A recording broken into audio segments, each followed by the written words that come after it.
Por la interrupción en los servicios de salud rutinarios y las restricciones de movilidad por la pandemia, casi 23 millones de niños no recibieron las vacunas básicas por los servicios de salud globales en 2020.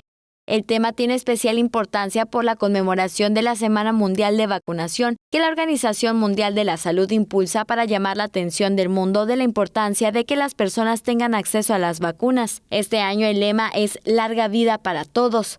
La Organización Panamericana de la Salud se sumó al movimiento y hasta el 30 próximo promueve la Semana de Vacunación de las Américas con el llamado a la acción «Estás protegido, ponte todas tus vacunas».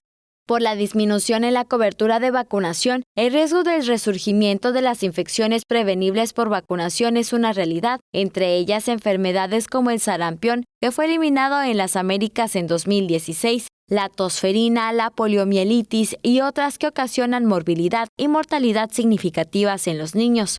La tosferina es otra enfermedad prevenible que amenaza la salud pública en América Latina y el mundo, pues en países como Colombia volvieron a registrarse casos del padecimiento. En Haití y República Dominicana, la Organización Panamericana de la Salud registró casos de difteria. Desde el embarazo y hasta la edad adulta, las vacunas juegan papel primordial, por eso se debe contar con esquemas de vacunación completos y al día para una vida saludable. La vacunación en el embarazo es considerada la estrategia más eficiente y segura para proteger a los recién nacidos y bebés pequeños. Tele-Yucatán te informa. Tele-Yucatán te informa, lunes a viernes, 8 de la noche. Síguenos.